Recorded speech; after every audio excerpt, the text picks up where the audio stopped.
Isang magandang hapon po sa ating lahat at mulagod na pagbati mula sa Future Earth Philippines. Welcome po sa ika-87th episode ng The Filipino SDG Action Hour.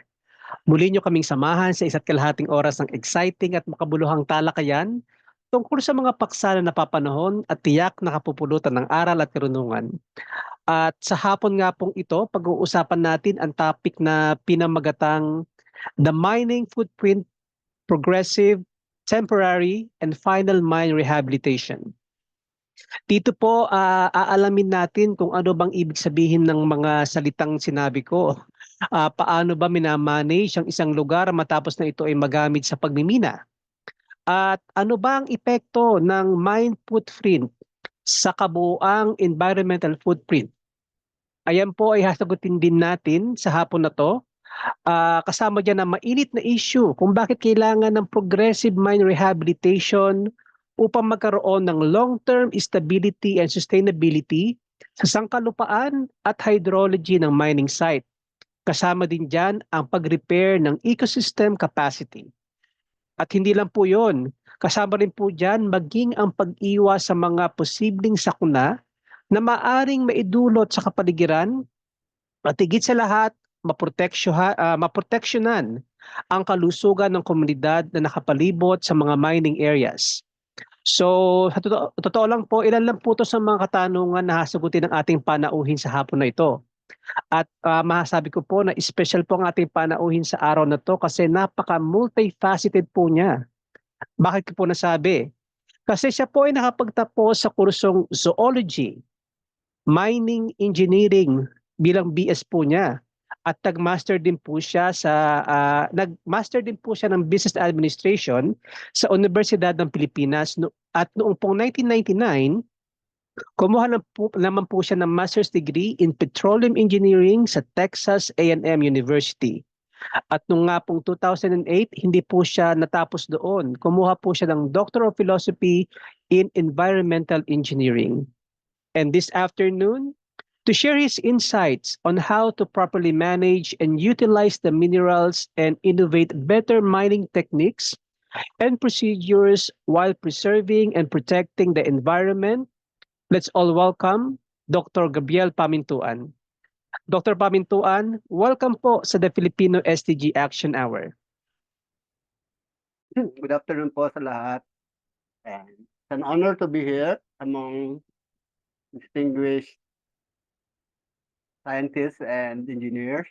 When I was invited to deliver a talk on this topic, na-excite ako kasi 5 years na rin akong wala sa academe, even before the pandemic. But before that, we got busy with the mines na pinapasara dati ni Secretary Designate Gina Lopez. So I was with a batch of more than 20 experts from the academe to help assess the performance of each and every company. So we were divided into 5 big groups.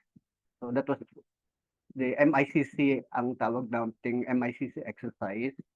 And then the first round came in 2017, later part ng year, October. And then the second round was 2019, September.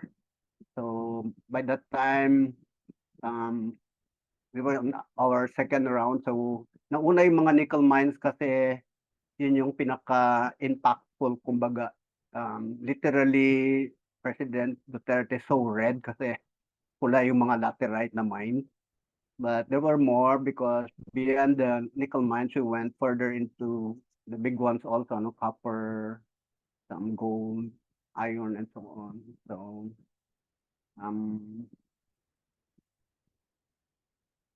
my background with mining after finishing in '84, I went to work with the industry first. So, nagbina kami ng chromite sa Palawan mid-80s, and then I employed with Philex maybe siguro almost like 4 years, and then I quit to take up my MBA kasi that time I was already beyond an engineer, naging parang manager na ako. So I needed some financial skills. So nag-MBA, but at the same time, I was on my second year of my MBA, I was invited to teach sa UP because my former professor had to relocate to Australia. So I took over.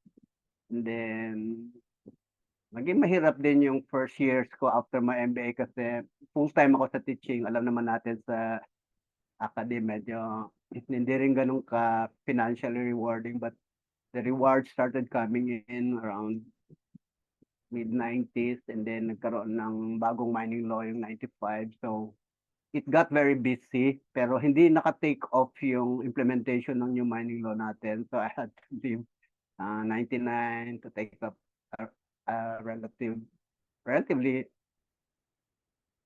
tawag dito, related din naman sa resource, which is petroleum engineering. I came back for my return service kasi World Bank scholar ako, and then I got employed with the Malampaya project. And then I attempted to go back for my PhD kasi master's lang yung natapos. I was still in the PhD program. Kaso again, sumipa na naman yung, I call it the nickel fever, mid-90s. Sorry, 2005 up hanggang 20. I took another decade for that. Biglang bumulusok yung, I mean, the level of activity was like, wow, I was all over the place. So dumami yung nickel mines natin, but just the same, there's still I think our long term kasi was, or is still copper and gold. Nickel came out because of the demand of initially the Beijing Olympics. And then, andun pa rin yun, but we have nearby Indonesia who is our main competitor sa nickel production. And then when they changed laws, bumalik sa kanila yung mga buyers, we became number 2 again. But for a while, we became the top nickel producer in the world. So just the same, ganun pa rin, may nickel mining pa rin, but again, looking maybe long term, nasa copper and gold tayo. Then nag-aantay lang yung chromite natin because we also have a lot of it. And then we also have iron, yung black sand na sinasabi natin, kasi marami rin yung magnetite natin. We know that. Pero yeah, I have enjoyed like almost 4 decades na rin ako sa mining. So malawak na rin. I'm actually busy with coal projects now. So pati energy resources kasi petroleum engineer din naman ako. So yung oil and gas, energy and coal is also energy. I wanted to go into geothermal din kasi energy resource din yun. But so mas malakas yung hatak ng, I mean, coal. There's a lot of coal to be worked on, especially in Mindanao. I've been there for like almost 20 years na rin sa Mindanao. Pero based ako sa academe, yun lang na hinto lang nung nagkaroon ng MICC exercise. So yeah, I'd be happy to go back to the academe, but meantime, tuloy-tuloy naman yung mga projects sa mines and energy resource, mineral and energy resource. Maybe, yan, medyo humaba na yung introduction ko. Thank you. Thank you. Okay lang yun, sir. Masarap na mapakinggan eh. Ang ganda po nung track ng inyong career. Sir, pwede na po kayo mag-share po ng screen po. Okay. So,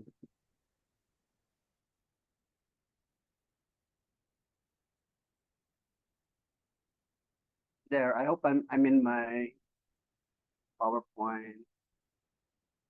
Okay.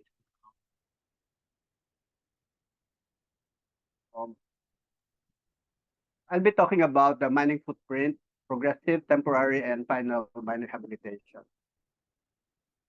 So my presentation we'll start with the legal framework kasi mining we know is highly regulated, especially that it's important sa economy natin, employment and so on, taxes even, and all the other benefits that come out of the activity. And then the mining footprint, this is important because we had a long battle against misinformation, miseducation, and miscommunication because marami ring naging anti-mining na movement sa atin. No? So,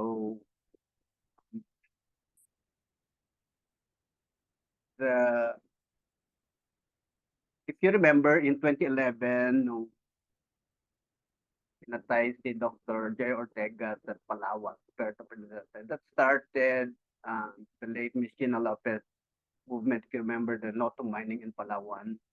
Actually, it's just a continuation na tawag dito. Na spotlight lang siya kasi sabi ni Sir Bahamitra, ang anak ni Sir Monching, because area nila yung Palawan. Sabi sa akin, pare, tulungan mo kami. Kasi that time, this was around 2007 when that movement started. And at the same time, the demand for nickel for the Beijing Olympics especially. But silently, Palawan has been producing nickel for decades already. No? The Rio Tuba mining has been there for a while. Pero tahimik lang sila exporting nickel ore to Japan and maybe even South Korea because for a long time, importanteng alloying elements nickel. But now we know that it is for energy in terms of like cathodes sa mga fuel cells and so on. So nickel will have a new role or already has a new role. So malaki yung tinitingnan nating dapat push toward nickel production. Hindi lang yung in-export natin ang materials natin as raw material or even just sulfides, but maybe we move forward. Kasi meron na rin tayong nickel processing plants, no? Coral Bay and Taganito, Palawan and Surigao. But that's the same. So the fight for like we call it a battle of hearts and minds when it comes to information, education, and communication. So diyan tayo unang napasabak because I was invited in fact to as a resource person to campaign for mining in Palawan, no? Southern Palawan. Anyway, so after the Palawan call experience, no, I will talk about Romblon where I spent like a decade. We mined limestone or marbleized limestone. We know marble Romblon pero it's a lot more complicated. No? Makikita natin mamaya. I'll give some more inputs on this. But again, hinto yung engagement ko there sa Romblon because of the COVID thing. Similarly, nickel, medyo extensive, as I've mentioned, mula nung 2007 until last year. No? So, more than 2020. And then I'll be talking about progressive mine rehabilitation because this has become part of the norm now, or ito na yung normal sa mining. But in-expect natin, kasi the sins of the past, the sins of the past ng mining have been with big mines that weren't able to rehabilitate bago nagsara, no? Especially the big copper mines, for example. We know naging poster boy natin ng what mining shouldn't be yung mga big mines. You've heard of Mark Copper, maybe even the Benguet Season. So Stephen Bonning wasn't rehabilitated, Mongpog is there. Maraming copper, malalaking copper mines na although some of them can still be reopened kasi yung mga hindi na mineable noon, naging mineable ulit because the economic conditions have improved. So you have better recovery, you have better price and so on. So in fact, I've been to several of those because part ng dissertation ko, I studied 9 big copper mines. So I know kung ano pa yung mga pwedeng balikan, lalo na tumaas. Again, the demand for metals never stopped, no? So tuloy-tuloy ang metallic or the demand for metal. Ito namang temporary revegetation.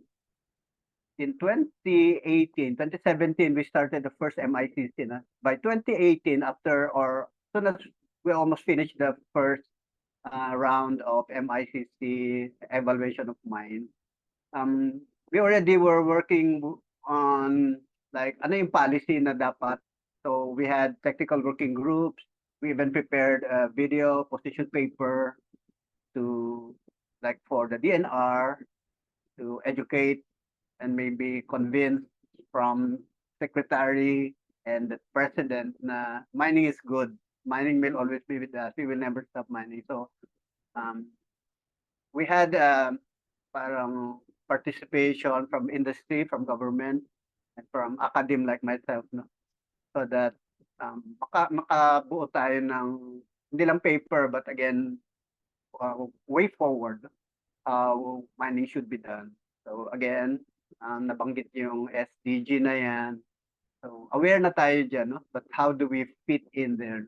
So hindi naman nawala na yung parang we don't care or what, hindi lang profit ang motive ngayon. But again, alam natin na mas marami pang stakeholders beyond yung investors. Because even the government needs to look into that. Siya nga yung regulator so that dapat maayos lahat. Okay? So temporary revegetation, as it's saying, is what do you do to lands that have been like granted for development pero hindi nagagamit kasi hindi pa siya namina or hindi pa tapos yung mining. So tinupuan din ito. I was able to have some input there on this memorandum or whatever you call it now. Then of course at the end of the mine, meron tayong tinatawag na final mine rehabilitation. So it's either a plan or you need to decommission the mine. No? At the end of hindi ayaw mo na magmina kasi wala nang economical na minahin at this point, parang ganun. So if you've been doing progressive rehabilitation, kasi habang nagmimina ka at hindi mo na gagalawin or gamitin ulit yung mined out na areas, you can already rehabilitate it. So yun yung tinatawag na progressive rehabilitation. So we will see more of this later on. And then modern mining already incorporates rehabilitation in its like cycle. So kahit all we want to do is dig out the minerals, andun na rin yung umpisan mo ng i-rehabilitate so that at the end of the mine project life, konti na lang gagawin mo. Practically, i-decommission na lang. So that there's something called, a document called the Final Mine Rehabilitation or Decommissioning Plan. No? So if you've been doing progressive rehabilitation, practically, decommission na lang sa dulo kasi kukunti na lang gagawin mong final mine rehabilitation because you've started the work a long time ago. And that plan has been like approved and reviewed almost every year. Every 5 years may review niyan. Minsan 3 years and so on. This is also joined by another document. It's called EPEP, Environmental Enhancement Program, Environmental Protection and Enhancement Program. So side by side magkasama itong document na to na may palaging review so that at the end of the mine life, practically konti na lang yung gagawin mo. Yung mahabang gagawin diyan after decommissioning is actually the monitoring for parang 10 years yung nasa batas but maybe we can shorten that if konti na lang yung ginawang rehabilitation at the end of the project. So I was part of the third-party evaluator or a group that evaluated the San Roque Dam because when the San Roque was built 2000, early 2000, no? In 2 years natapos yung dam pero naghukay ng 10 quarries around it, no? They source clay and yung mga graba na ginawang material nung dam. No? Because the dam is parang rock lang yan, walang semento yan. So rock and clay lang. Rock that is size and then you have a clay core so that the water will the dam will be draining so that hindi siya mag-overtop or dito, hindi siya masira because you have too much water behind it. So ang ganda ng design ng San Roque Dam even if it is crisscrossed by dito, faults, no? So maganda yung pagka-design niya, maganda yung pagka-construct niya. But it's the same, nagkaroon ng 10-year monitoring and then took another 3 years bago they contacted us to do the dito, implementation of the final mine rehabilitation plan. And then, kasi by that time, matagal nang tapos yung rehabilitation, matter of like evaluating what they did. So, San Roque naman kasi is run by partly with tawag dito may Japanese technology din yan. So medyo advanced na yung um, documentation and reporting systems nila such that they're already talking about sustainability reporting. Nasa na sila GRI, Global Reporting Initiative, such that hindi kami nahirapan nag-evaluate kasi all we did was like collect all the reports that were submitted and then presented it. So okay naman yung tawag dito, yung evaluation. So we did this as late as 2019, like April to July. So practically pagsara ng mina, mahaba pa yung monitoring to make sure that the company that left it or yung proponent ng project made sure that the post-mining status or condition or situation or what of the mine or the mined out area that was left will be okay practically forever. So hindi lang yung physical, meron din yung ano yung mga may iwang community, meron bang livelihood. So yan na yung parang norm ngayon. So when we did the MICC exercises from 2017 to 2020, hindi lang technical yung tignan namin. Of course, there was the environmental, and then there were three others, no, social, then economic, socio-cultural, economic, and of course the first screen is legal. No? Everything is under the within the framework of all the mining and environment. So at the end of the presentation, no, we will look at some revegetation concepts kasi importante sa atin yung I know some of you are familiar with ecological succession. How do you like start plants to grow in already barren? Kasi karamihan naman ng minimina natin, bato lang talaga eh. Wala namang, if there is soil, it's just very, very thin, no, on top. So we put the soil somewhere, soil bank, and then dig. Puro rocks yan. No? So how do you start plants growing? So I'll show you some slides in some of the best mines that I've seen. And meron pa itong tinatawag nating Miyawaki method. I was introduced to this name and the term late na mga 2020, 2018, 2019 when I was with the MICC group of experts where maraming taga-LB na mga environmental, mga agricultural, forestry people na experts. I was introduced to it, but I did not know that marami na akong nakikitang pinapractice na pala. But we will see how it's done in some of the slides. Then ground cover, naging topic din namin na matindi ito nung we were evaluating the mines kasi how do you define rehab? How do you define the vegetation when maraming pwedeng pantakip ng barren na bato or even yung lupa. Okay. So legal framework. Mining is done under the Public Act 7942. So the development of mineral resources has been like assigned to the government, no? Of course, under the president and then yung PNR secretary and then MGB and ENP work to make sure that mining is done properly. Then by 2012, nung time ni President Pinoy Aquino, nilabas itong TO 79. So bit of this executive order was put emphasis on both environmental and social aspects. So talagang binigyan na ng dito emphasis yung looking after or looking at protection, enhancement even, and then the social aspects. Eventually, we already also passed another executive order or DAO for the SDMP, social development and so ito yung nabanggit ko kanina by 2018 after the first MICC round.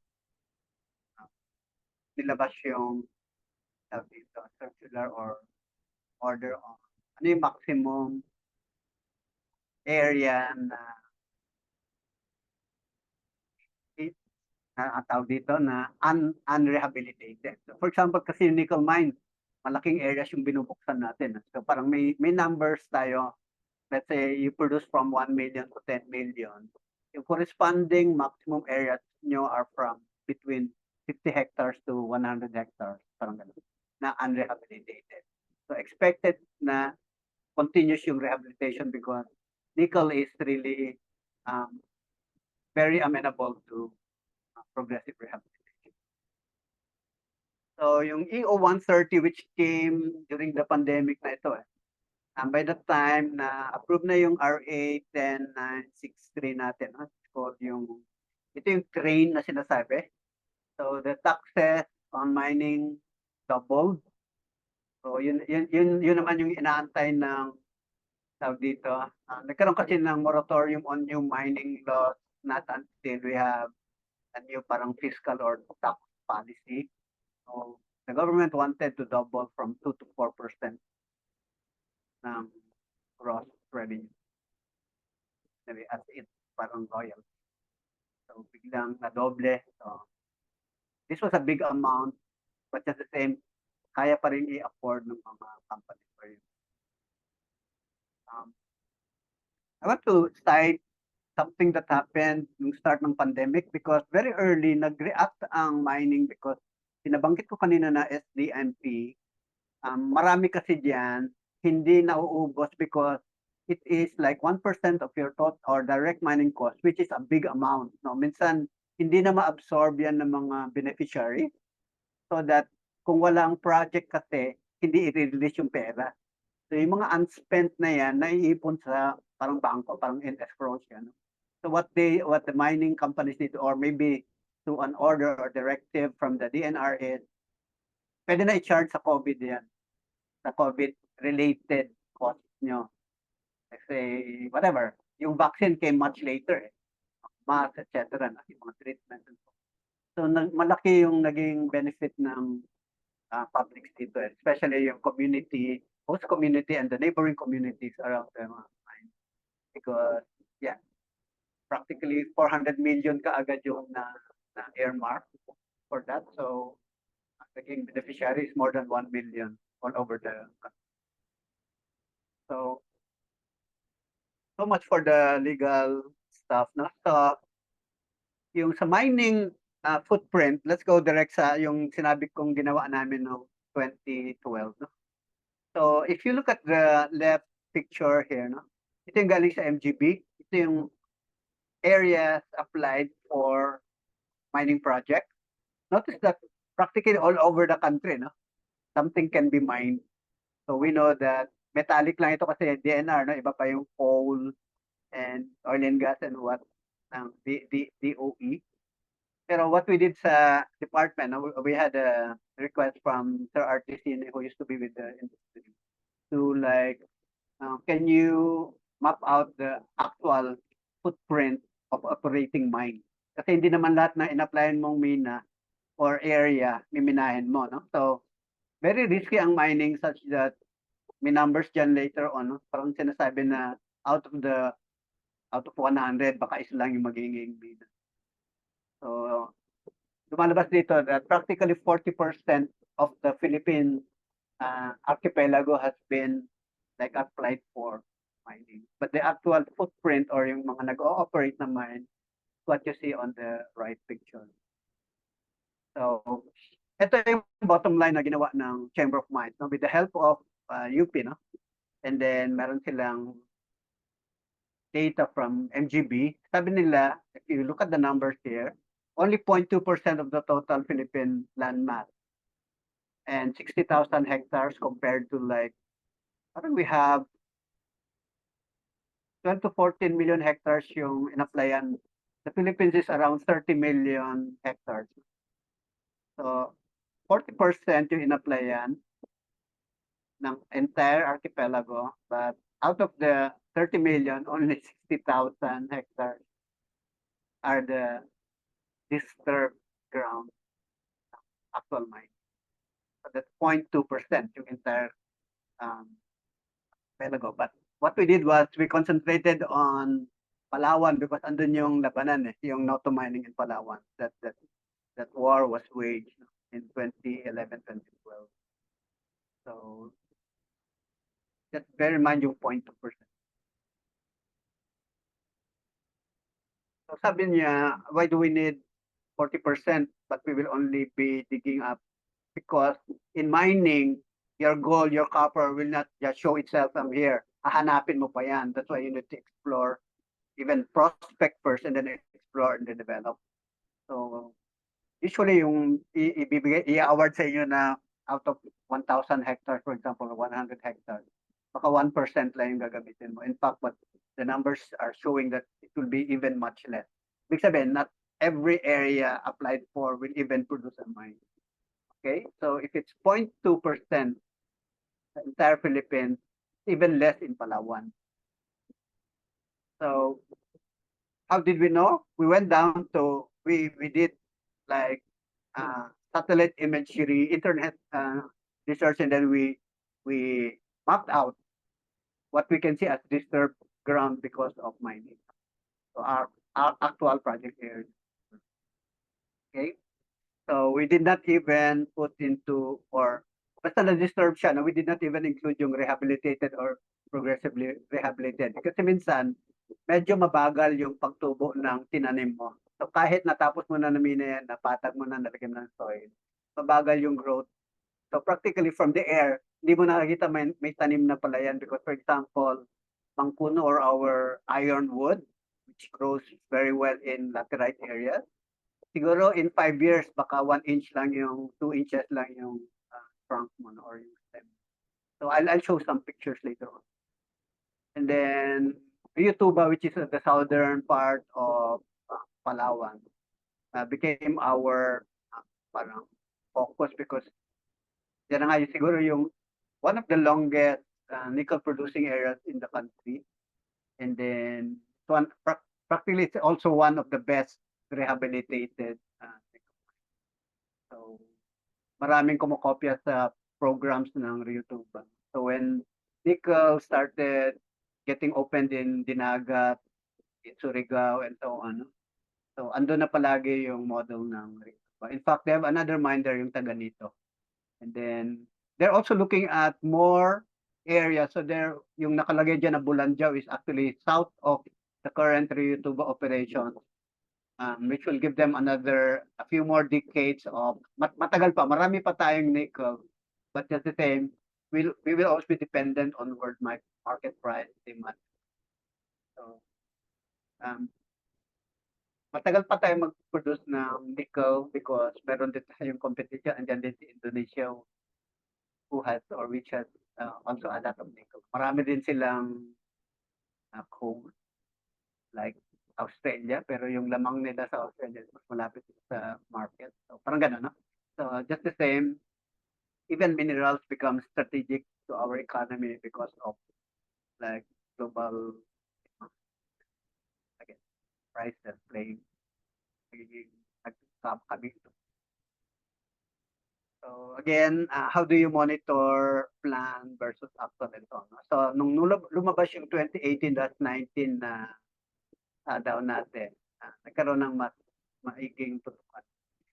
Actually, in 2018, after the first round of MICC, we even compelled every mining company to now have a drone or drones so that madali na yung reporting, especially after, like say, a weather disturbance or an incident in the company's operation and structure.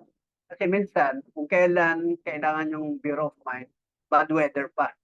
So baka hindi na data, hindi na updated or what yung naging impact ng let's say weather disturbance. Kasi hindi makatawid ng dagat and so on. So nagiging parang self-reporting or self-monitoring na yung mga company. So up to now, when I visit companies, yeah, meron silang drones. Even the MGB has at least 2 drones in every regional office. No? So ganun dito, kadaling mag-report ngayon. So we know that, of course, mining also disturbs the environment, no? Like other anthropogenic activities, no? So nabanggit na natin ito, the total ng Philippines is 0.2% at 60,000 hectares, no? But we know that in other countries as well, no? US and Africa, where mining is also an important contributor to the economy. They also have less than 1%. Australia has less than 0.6. We know that Australia has a lot of what? Nickel, iron, marami rin siyang coal, no? Lalo dito sa Sydney area, New South Wales, Orange County, ang daming coal mines yan. Coal-fired power plants also. And then, lumalabas dito that kung titignan mo yung footprint ng entire development, no? Kasi mining is also a developmental activity. So we know that anything you develop, it doesn't look very good at the start or during the development stage. So if you look at this number for agriculture, for example, the footprint of agriculture on the average worldwide, practically if you consider all countries, the global average is 6%. And if 2% lang ang tawag dito sa Philippines, and let's assume na 6%, what we're saying here is the footprint of agriculture is 30 times the footprint of mining. Kapag sinasabi nilang malaki ang impact, naninira kayo ng environment, look at what agriculture and maybe bad agricultural practices can also do. In fact, some of the rehabilitated mines can be converted to agricultural lands. No? So we will see again in the programs ng companies. No? So I'll start with Romblon is a beautiful place. If you look at this picture, ito yung magigreet sa inyo pagdating nyo sa Port of Romblon. Beautiful, colorful. And then if you look at the background or sa taas niya, no? That treed area with that fire tree there, the red thing there, is actually a very big limestone hill or mountain sa likod. No? So we know that Romblon is famous for its marble. No? Pero you'd be surprised that there is only one big mining company in Romblon. No? And its product goes to a very unique use even. No? I'll tell you. The limestone or marbleized limestone that being produced by that company, because I helped that company for around 10 years nga, is being used for, guess what? Lead-free paint. Okay? Yan ang pinaka-market nung limestone na yan. No? The rest, actually maliit lang yung market ng marble products natin because unfortunately, and I discovered this very late, na yung Romblon marble is not that widespread or wala tayong Carrara-like na size ng deposit. No? Spotty lang siya where there are structures. So the metamorphism is not that widespread or uniform.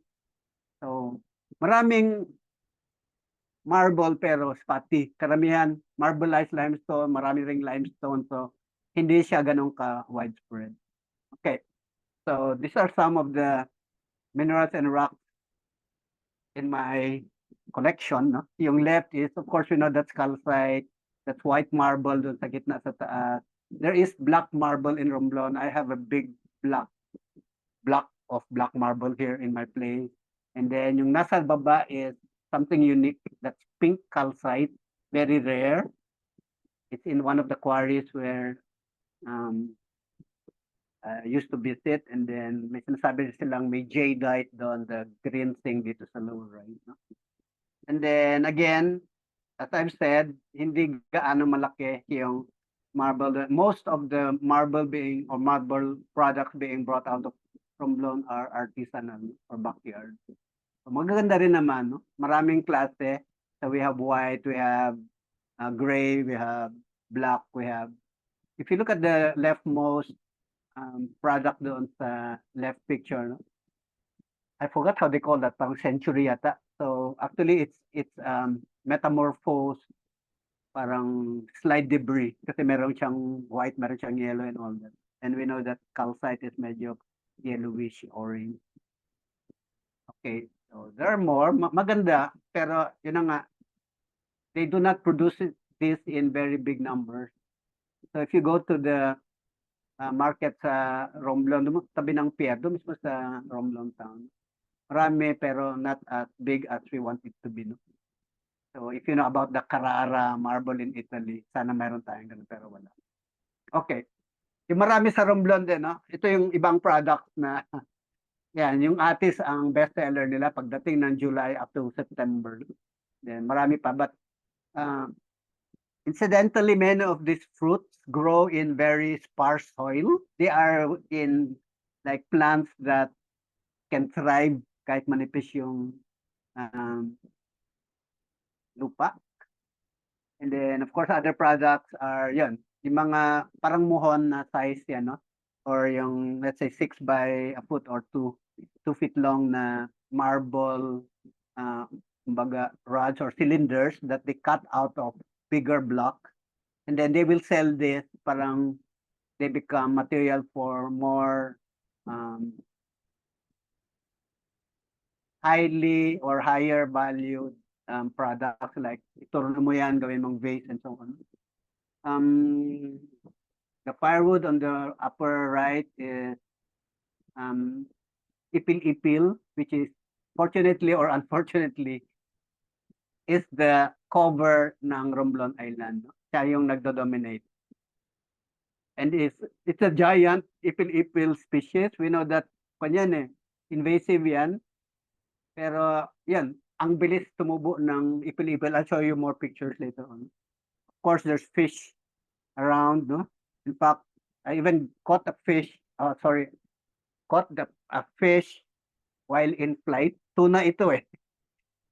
And it's very close to the shore, no? So, malalim ang paligid ng Romblon. Kaya, yung pier nila na tabing dagat ang lalim, no? So, we know that medyo unique yung geology kasi ng Romblon kaya you have very deep like channels of water in between very islands na very close from each other. So marami kang deep sea fish yun. Anyway, so going back to the statement I said earlier that there's only one big mining company there or one quarrying company. Notice that limestone yung yellowish and then in between may lumalabas na ang puti-puti no? Na white marble. Actually, it's marbleized limestone no? Because you can still see some of the crystals like when you see a calcite rock or mineral. And one of the reasons why hindi makalaki ang industry ng Romblon is they banned blasting because they had a bad experience in one of the islands na may nag-blasting. Nakarating yung shockwave niya tumawid pa ng dagat, nakarating sa town. So, from that time, naban na yung blasting. So, hindi maka-abante yung companies who want so much, millions of tons every year because somebody even approached me, God, how much do you have there? So, I have 8 million tons. Can you deliver 1 million? That cannot be done, sir, because we can only do ano bang maximum na nagawa namin. Because we only use a breaker. The picture you see on the top center, just a hydraulic breaker. No? So it's helped by backhoes which do the prying of the block. That's the picture you see on the top left. And then we cannot do very much because most of the breaking and the cleaning of the rock are done manually. I mean, except from the prying and the breaking done by the hydraulic, the more detailed work is done by hand with hammers or mauls, mallet, and chisel. So yung mga puting nakikita yung fragments dyan have been cleaned, if not by the hydraulic breaker, done by manual labor. So you cannot do a lot with that way, no? But if you look at the lower picture, the center, that is the loading point of that quarry. You can see the coral reefs and so on. No? So the beauty of mining in Romblon is there's no soil. So what goes into the sea is already clear water. No? So if there's the lower right picture, that's another view of the loading point. So you can see some of the material that haven't been worked on, ginawang ko na lang, parang loading point, lower loading pier. Okay? So ito yung sinasabi kong giant ipil-ipil kanina. No? So the top left is actually showing you giant ipil-ipil at the foreground. And then if you look at the middle island, that's still part of Alad Island. The island to the horizon is actually Tablas already. No? So you're looking at very deep water in between Romblon, Alad, and Tablas. Okay. So the second, the middle picture, top center is you see ipil-ipil growing out of the rocks, no? So yung mga maliliit na fragments that you can already work on, gawin mong like you spread it out to become your road, no? Parang road bed. And your ipil-ipil can grow taller than you in less than 6 months. That's how fast it grows, even practically no soil. No? So ganun kabilis. So madaling ma-coveran yung ground mo. But of course, not that fast compared with kung meron siyang soil. If you look at the lower right, limestone darkens na magiging black yan because it gets carbonized. So either lalambot siya or titigas siya, no? So when your limestone is hard and it's still intact or in situ, it is very hard. But when it blackens, when it's already broken, it becomes very soft, powdery, madali mo nang, so it becomes less useful or less of less value. So parang waste rock na yung naiwan dyan sa lower right. That's the same. So let's go to nickel, which is supposed to be na more important kasi ito yung nakita nila na naging malaking impact, especially beyond 2007. So this is Rio Tuba Nickel. I already mentioned this, that sabi ko it's one of the biggest nickel mining companies. So if you look at nickel mine, normally you will see benches like this upper left, mga 3 meters high yan, 3 by 3. So you have a 45-degree and then may ibabaw ka na reddish or brown. That is a high iron content na parang topsoil. So you can in fact sell that as iron ore. Okay? Mababa na yung nickel niyan because your nickel gets dissolved and goes to the lower or the deeper part of the column where until ma-reach mo yung bottom, which is the picture on the upper right. So bouldery yan. And if you look at the boulders, if you can see a certain greenish na shade, yan yung mineral na nickel rich. Okay? So if you look at the background or foreground and background, parang moonscape yung iniiwan ng nickel mining. Because after reaching that boundary part, you can in fact chip off the green material. It's called garnierite, no? Which is nickel rich. Siya yung high grade na nickel. Wala nang iniwang nickel sa taas. So naiwan na lang iron. So as you go lower, if you look at the changes of color, no, from red to yellow, yan yung limonite na sinasabi nila. Meron na actually nickel yan, and then yung pinakamataas is the garnierite sa baba. Yung boulders with garnierite. So sometimes they have a name for that. It's called saprolite. Kung saprolitic, high nickel. So if you go to the lower left picture, no, you can see greenish material dito sa baba. Pero at the same time, nakita nyo na meron ng tanim, meron ng lupa, may trees na. No? So habang nagmimina ka, sumusunod yung rehabilitation. Dito sa lower left and then the lower right, makikita niyo at the background, no? You see water there, you see some sort of a dam, tailings, no? Actually, yan yung Coral Bay nickel plant.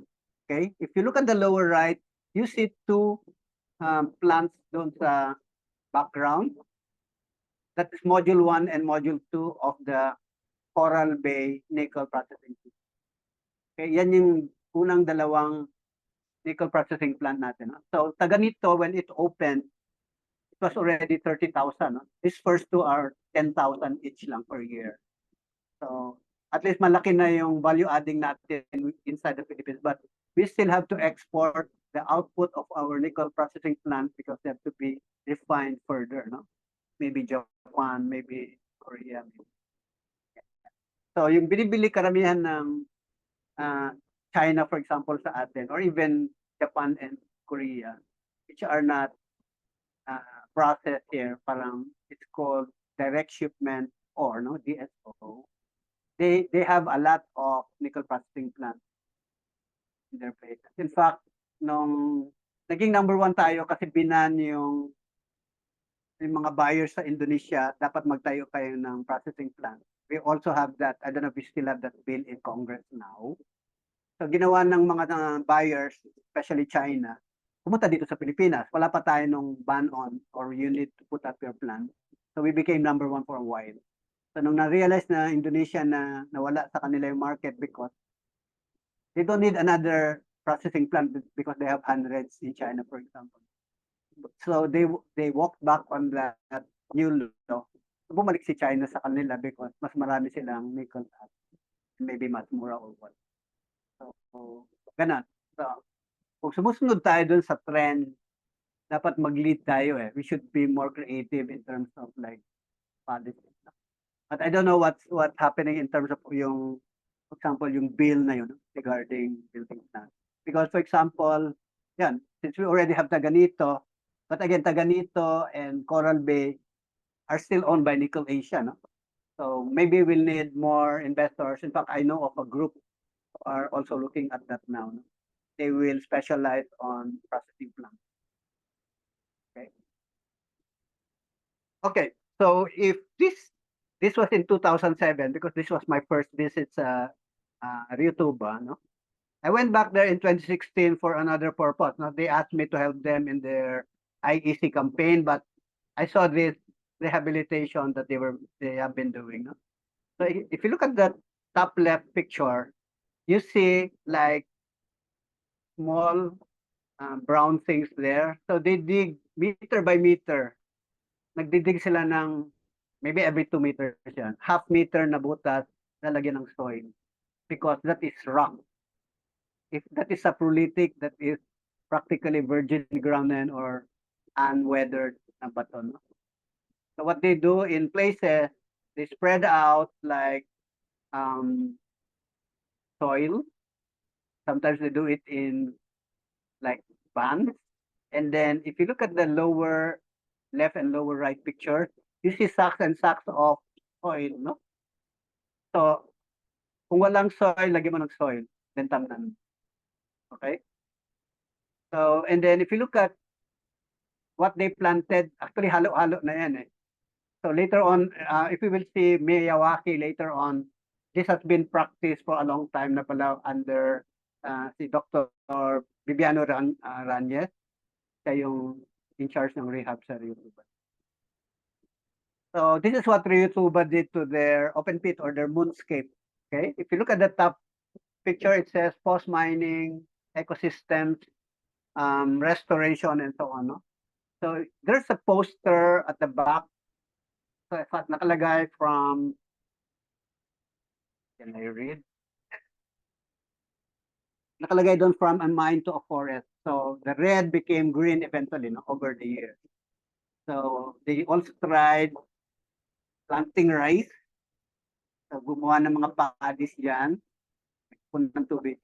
Notice that the bottom of this farm is actually the saprolitic area. The saprolite rock. Or below the saprolite. So the secret of Dr. Ranyes was, sabi niya, Gabs, madaling mag-cover. Mag-plant ako ng malalaking tree sa, if you look at the lower left, they plant in half drums, no? So pinutol yan, tamnan ng maybe nara.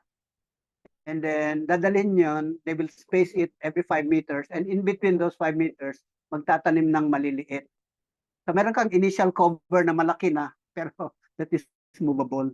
So pag nakalaki yun na ng konti, the smaller plant, so parang, anong gusto nyo? Cover lang or what? O fix lang or what? Madali naman eh. In fact, may nagsuggest nga, ba't hindi natin kulayan ng green yung bato, di ba? It is not a very good suggestion. No? But notice that madaling mag-cover, no? You'll see later on the concept ng Miyawaki saka yung succession, no? How na-accelerate na yung rehabilitation. And then if you look at the lower right picture, you do not mine everything. Mag-iwan ka ng mga island of the original forest so meron kang source of your native species. Okay, marami sa mga laterite areas natin, maraming ironwood. Why do they call it ironwood? It's very hard, it's very heavy. I'm sure they are accumulators or hyper accumulators of iron, maybe even chromite, maybe even nickel. So if you have a, how do you call that, chopping board or sangkalan that you bought in Surigao and it's pangkuno, yeah, very dense, it's very hard, it's very difficult to cut. So the concept of progressive rehabilitation is very simple. No? So if you look at area A, area B, area C, no? So you do stripping, extraction, rehabilitation in one area, and then you can start another one in another area. So sometimes you open up at least one source for your nickel, maybe even in Colpedit. Most of the surface mines that are just shallow, you need more than one area para mas marami kang storage. But at the same time, the lower, the arrow to the left that points down is time. And then the arrow on the upper right shows you advance of mining. Ibig sabihin, the advance of mining starts with stripping, okay, and then extraction, and then rehabilitation. So over time, everything will be rehabilitated. So nabanggit ko kanina na if you are doing progressive rehabilitation, you will be doing very minimal at the end of the project life. So practically closure na lang and a little more of progressive rehabilitation because you've started the final rehabilitation much earlier. Okay, so here is a couple of pictures from the biggest mine in the country, this is Semirara Coal. Half of our coal is being produced in the open pit of Semirara. They used to produce around 10 million. They can easily produce double or 4 times that. They have been endowed with a lot of coal. So if you look at the right picture, that is, yung left picture is a view from the south looking north, no? So this was probably 2010 during my first visit. Much later, ito na yung pit mo, no? Na-expand na sa north yan, and then they've already, it's called in-pit waste dumping, and then rehabilitate na. Notice that you have a lot of agoho in the foreground dito sa right picture. Agoho is very easy to grow from seashore, from the shoreline to probably even up to elevations of 200, maybe 300, 400 meters. So madali siyang itanim, kaso again, monospecies siya and so on. So, yan. And then, hindi siya nakaka-enrich yata ng soil. So there are other alternatives when it comes to species for rehabilitation and revegetation. So if you look at the revegetation program of Semirara, yeah, dami niyang tinatanim, no? Merong, of course, agoho is there. Again, ipil is there. The advantage of ipil is it's a legume, so nakaka-enrich siya ng soil. And then again, meron siyang nitrogen fixing bacteria dun sa nodules, dun sa roots niya. So dito sa Semirara, I think this is west of Panyan. So they covered this kasi initially, konti lang talaga yung nag-grow kasi shale lang ito.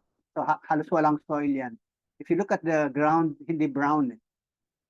And then this is untouched pa, no? Yung mga mounds sa likod are waste dump.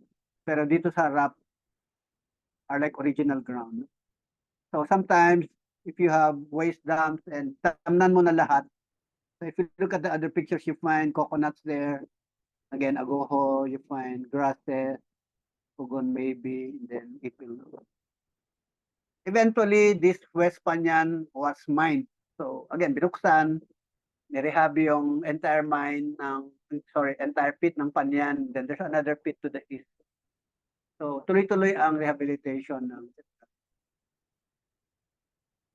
So now, paano pumasok yung temporary revegetation? No? As I mentioned earlier, in 2018, nagkaroon na ng, kung hindi mo pa isasara yung mine pero maraming naka-focus, naka-open na unrehabilitated, you can do temporary revegetation. So parang temporary revegetation must be seen in the light of ito, yung 5 stages of a mine. No? Saan pumapasok ito? Meron tayong progressive rehabilitation, nabanggit na natin ito kanina. So that if we've been rehabilitating when we were already producing and then later pa yung decommissioning, okay, konti na lang yung gagawin nating final mine rehabilitation. So in fact, doon sa FMRDP natin, no, may slash na doon na decommissioning na lang. Practically, very minimal na yung, o wala ng final rehabilitation kasi itutuloy mo lang yung progressive rehab, which will cover much less ground than a final. So again, yung last stage ng mining actually is a post-mining land use. No? So there is life after mining. Sinasabi nga ng karamihan, pagkatapos ng mina, wala na. Hindi. The company prepares for a post-mining land use. So you train your employees who will decide to stay in the, kasi karamihan ng mga mines, lalo yung mga malalaki, have very good, very beautiful communities. No? Everything is paid for there, power, water, housing, and so on. No? To the extent na maraming naiipon yung employee, future retiree, na pag-uwi niya, ready na yung bahay and all that. Pero some will elect to or choose to stay where doon na lumaki yung mga anak, mga apo, and so on. May bagong community mag-arise out of the old mine. So sometimes, hindi, most of the time, the company will train you for like livelihood. Kasi maraming mga nakapagpaaral na gumanda ng buhay ng mga anak nila, apo nila. So, whereas dating ordinary employees lang sila, meron na sila anak na engineer, na doctor, and so on. So they can maybe opt to find better place to stay. Marami ang nag-retire sa mga old mining community. Okay, so what's here? Mining method and rehabilitation. Most of your modern ways of mining already incorporate rehabilitation in mine. No? So for example, ito yung tinatawag nating modified black cut method sa coal. No? So kung konti lang naman yung miminahin natin, I mean yung capacity ng mine, and then mababaw siya, we can have a very small footprint. If you look at the left picture, no? So you cut or you design your mine such that you just open a very small volume or place there, no? So the first cut na nakalagay dyan, first cut point temporary seeded, is just the first soil or the waste that you produce, no? I-expose mo yung coal, truck out mo yung coal, and then you start exposing the second part. Kung makita mo yung order dito, no? May 1, 2, 3, 4, 5, and so on ka. So, yung talagang ginalaw mo lang na binuksan mo na tinanggal mo yung material, nilabas mo, is the first point. Because after that, you can already like remove the material and then bring it to a mined out part of the pit. So notice that habang nagmo-move yung coal mo or yung mining mo ng coal from, let's say, the center of the initial to the right and to the left, okay? Notice that maliit lang yung footprint ng mining. So that's one way of minimizing or lowering your mining footprint. So choose a mining method that will allow you or that allows for progressive rehabilitation. No? So in the end, nakukontour ka na, tingnan mo yung lower, the right picture. Yan lang, very simple, no? Just take care of, yan, namimit mo yung kailangan mong volume or tonnage of coal. At the same time, you already started rehabilitating. So one of the more important also is drainage. So you need to take the water or divert the water away from your pit so that you keep your operations or your mining operations dry or less watery. So again, it's just a planning thing sa mining. Ganun lang, no? So your mining method can already incorporate rehabilitation. Okay, so this is another example of a very good mine, no? So ito yung Oceana Gold sa Nueva Vizcaya. So if you notice, the left side shows you a hole and an open pit, which is practically one of the most beautiful open pits to an engineer, no? Or to any engineer. If you look, very smooth yung wall, and then notice that it ended with parang inverted something na may buta, may tubig sa bottom. If you look at the right picture on the right, the open pit that you see on the left is the one on top part of the picture. No? The lower part of the picture on the right is actually their underground mine. No? So since there's still ore below the open pit, may continuity. No? So if you imagine a pipe-like or cylindrical deposit, so they're now there now. They're working on the underground now. So what they do there is, miminahin nila yan pero in very small blocks. Okay?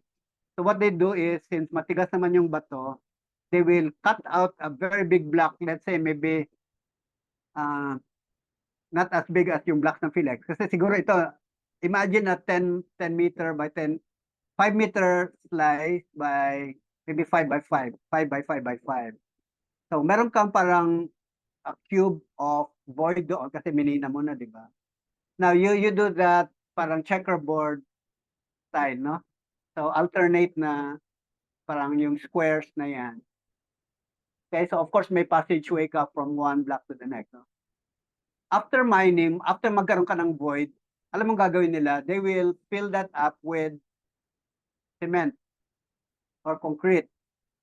Okay? So yung concrete mo is merong konting waste rock, may sand, may cement.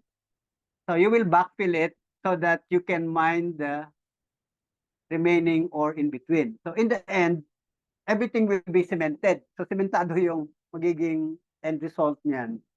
So you replace your copper ore with an artificial material which is much less than the value that you got out of mining. So yan yung nilipyo. In fact, I have students who are here during COVID, dinala sila sa Australia kasi wala namang ginagawa, and then nagkaroon din ng parang pinahinto yan ng provincial government, and then nung nagkaayusan na after the COVID, they went back and now they're mining underground nilipyo. Okay. And ito yung tinatawag nilang Colorado Pit ng Filminera. This is in Masbate. If you know of Aroroy, this used to be the Atlas Aroroy mine of Atlas Mining. So it was taken over by an Australian company. And ito yung bottom ng surface mine nila. No? It's actually a vein mine. If you look towards the center and away, halos kwan yan, parang slab of rock, which is actually yung vein mo, which contains gold. No? So during its peak production, Filminera was producing 40,000 tons a day at 1 gram gold per ton grade. Masyadong mababa na yan. 1 gram per ton is what? 1 part per million? And profitable pa siya. So currently, Filminera is in its last years of production. Ito na yung iniwan nila sa Colorado Pit. They have several other pits. Notice that ang ganda ng pagkatabas, no? Parang tawag dito ni Secretary Simato, parang rice terraces daw. Pero practically bato lahat yan, no? And it was blasted very cleanly. So what it did dun sa bottom, actually there's more or sa baba, pero mas mahal na kung lalalim pa sila because they will be moving a lot of material on the side. Notice that the left side is steeper than the right side. I'm guessing the vein tilts to the right. No? Just the same. What they did was, tinambakan nila yung bottom. If they go deeper, hindi na siya economical, so nirehabilitate na lang. Notice that green na yung baba. But there is still gold underneath, no, or underground. So pagdating ng time na magiging mineable na yung below 1 gram, I'm sure some company will continue this, either as another or widen the open pit or go underground. Because sa Filminera or yung dating Masbate, Aroroy ng Atlas, marami rin ang mga small scale na nag-underground. I mean, if you look around, maraming small scale na nauna na sa kanila. Pag alis kasi ng Atlas and then wala pang Filminera, the small scale miners took over. So there's still a lot of gold there. No? Okay, so much for Filminera. No? So we go now to some revegetation concept. No? So alam natin sa ecology natin that the first things to grow in any type of rock or soil material are grasses, no? So many mining companies experiment ano yung tutubo or magko-cover kaagad. So if you look at the upper left, I got this picture in Humonhon, no? South of Samar. So G1. So they planted grass. Hopefully this is grass from just around the place, no? So you know bamboos are grasses, you know corn and rice are grasses. So they are the first to grow easily, no? So yung nakita natin yung bamboo dito sa lower left, you're looking at ironwood or mangkuno, no? So if you look at this very small trees, practically mga 2 years old na yan eh, ang bagal tumubo. So sometimes companies go or choose species kahit na alien siya or how do you call that, exotic. Like the one on the left, mangyum yan eh. Mangyum grows very fast. Kaso hindi nga siya native species. So ano-ano yung alternative mo ngayon, no? So in another part of Homonhon Island, they applied what we call Miyawaki. Nabanggit ko na ito kanina, no? I didn't know that Rio Tubo has been applying this. So what you do in Miyawaki is plant everything from grasses to trees of species that grow around the place. So let's say, na-scrape mo yan ng laterite, no? So you want to rehabilitate. Notice that may mga naiwang isla-isla dyan sa likod or mga extent ng mining nila. So just plant them from those islands or places which you did not mine. And then see what grows or what survives. Okay? So sabay-sabay na, wala nang succession from grasses to shrubs to trees, wala na. So if you read the literature, sabi nila instead of a few years or a few decades, you can grow a forest in a few years. So ito yung parang example how fast it can cover the ground. So that's your Miyawaki approach, they call it. Pero yung Miyawaki method ang tawag. Anyway, when you talk about ground cover, I don't know if you're familiar with they call it mani. Mani, it looks like a legume because it's a legume. Parang peanut yung leaves niya. It covers ground very fast, similar to the grass that you see on the upper right picture. So siya lang yung nasa left. And then, if you look at this lower left, bakit may marble dyan? I took this picture, Romulon. Actually, the other 3 pictures I took from Homonhon Island. So, pwede rin, if you want broadleaf, minsan there are vegetables or shrubs and even decorative plants that have broadleaf. No? Madali niyang mapag-green yung dating brown. So, again, yung discussions nga namin, anong gusto mo cover? Pwede naman na fruit-bearing or even vegetables. Okay, here is something that is, I don't know, exemplary ito na ginawa ng Philex, no? If you look at the upper left picture, that is tailings dam number 1, maybe in the late 70s, early 80s, where yan pa nagtatapon ng tails, no? Yan dyan nag-iipon. So it's called tailings dam, or they call it, the modern name now is TSF, Tailings Storage Facility. So you have a dam dun sa end, and then you let the tailings from the mill, which you can see on the lower left picture. No? So maybe these pictures are 5-10 years apart. So dun sa lower, at sa upper right, you see vetiver being planted, maybe 1 meter for every clump and so on. So talagang tinamnan meter by meter.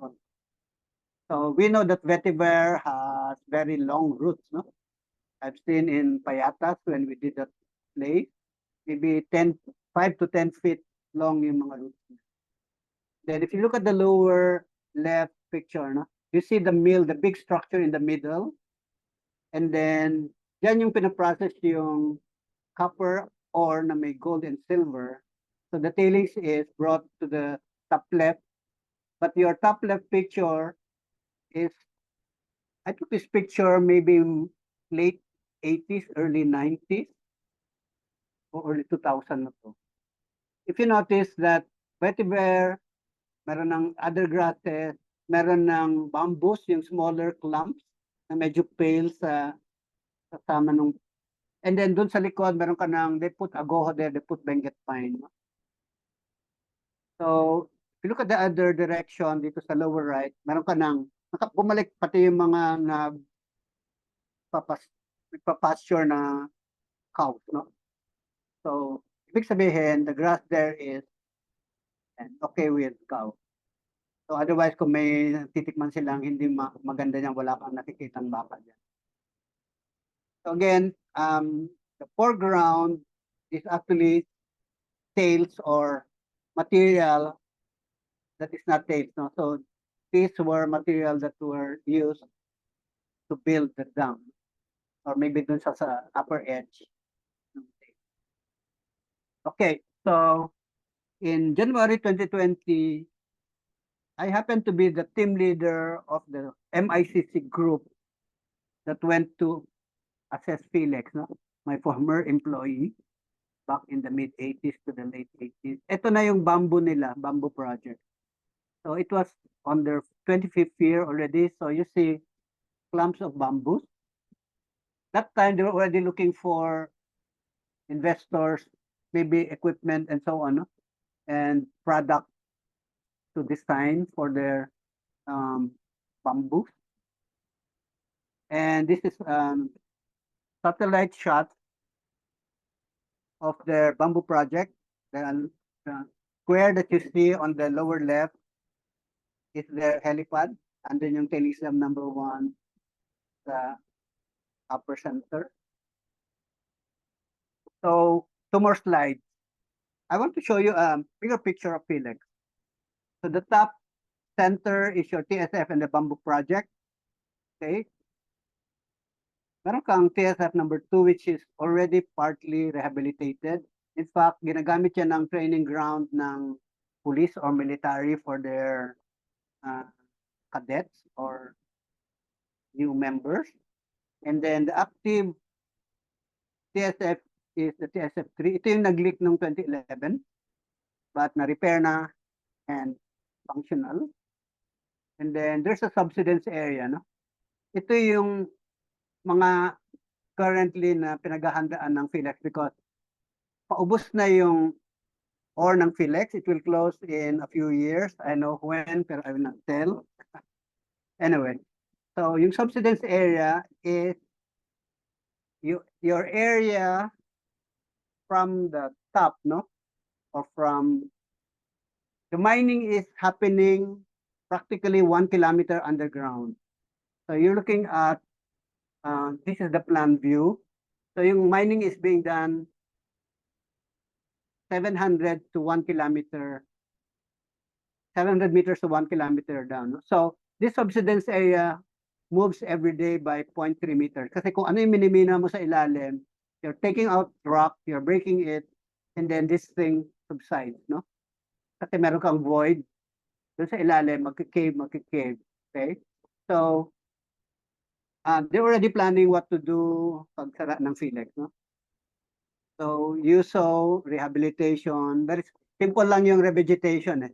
But there will be more difficult things, no? What happens to the subsidence area? Because if you will not backfill the subsidence area, there's actually a creek that crosses from west to east or from left to right.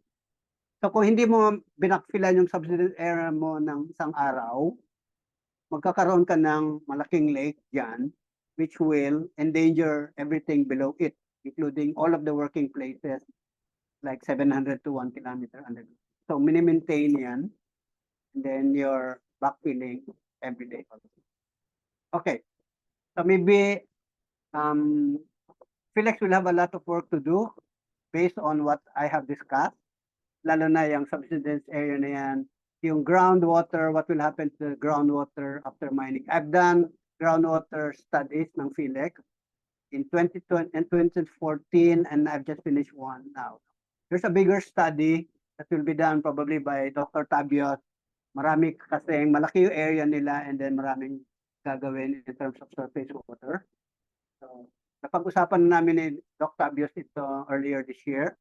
I hope that will also go on or will continue because maraming watershed around yung MPSA ng Pilipinas.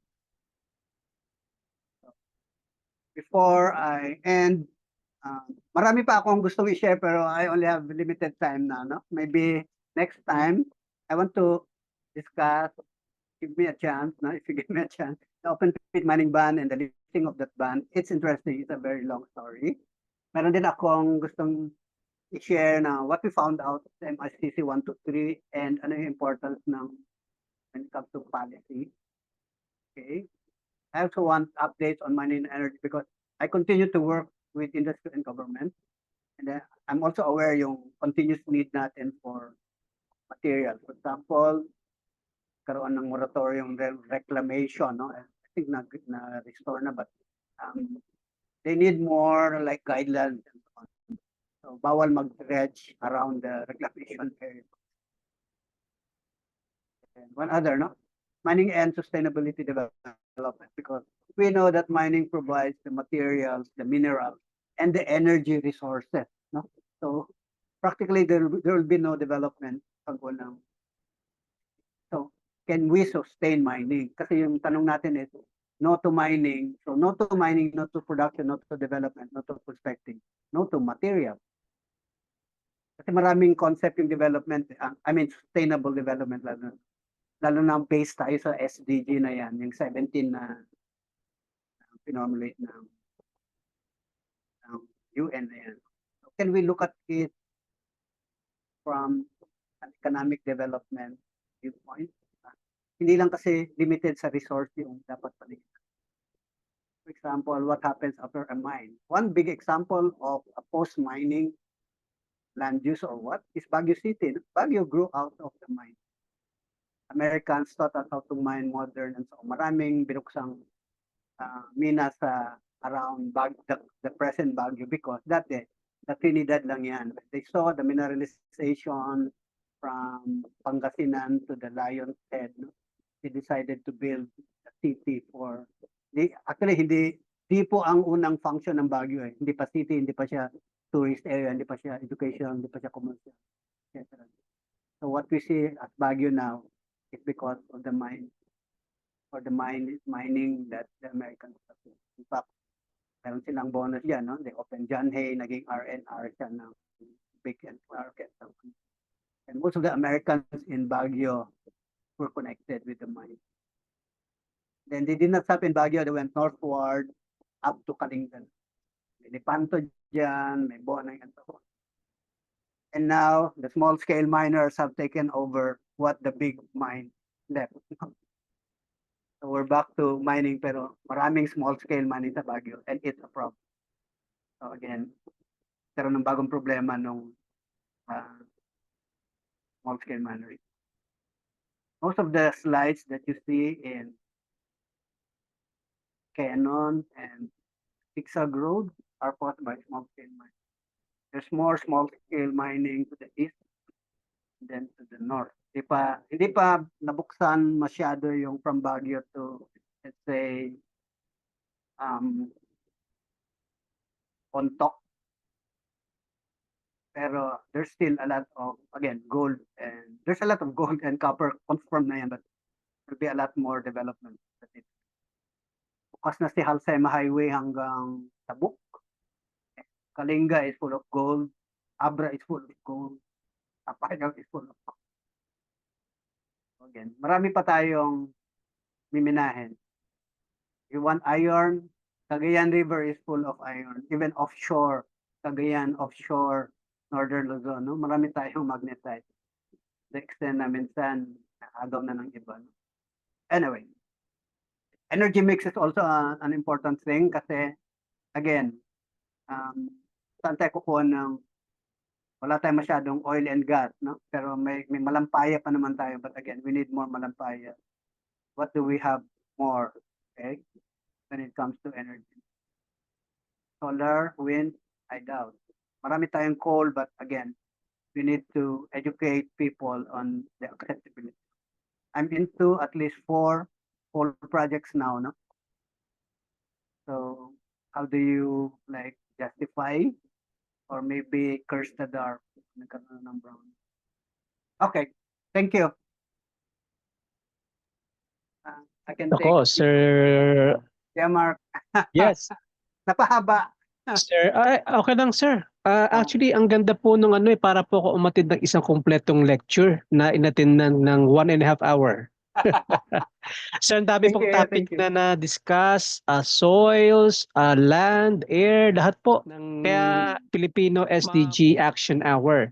So, masasabi ko lang po is, natutunan ko po this afternoon na pwede palang magkaroon ng responsible mining na magre-resulta sa isang sustainable economy sa pagmimina.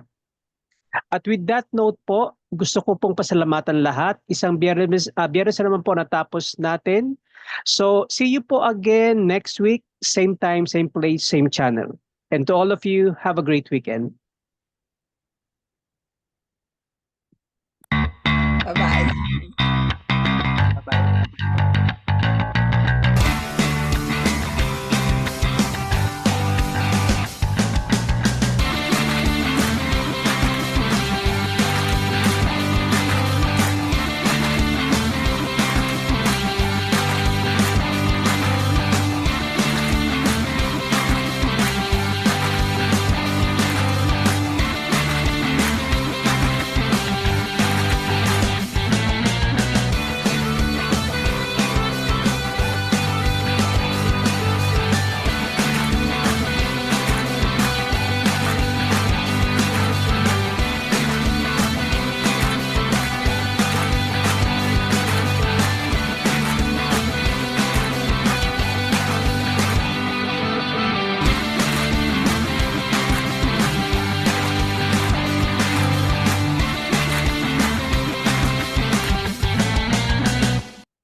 Sige po, Ma'am Sarah, have a great weekend. Enjoy po tayo. Bye.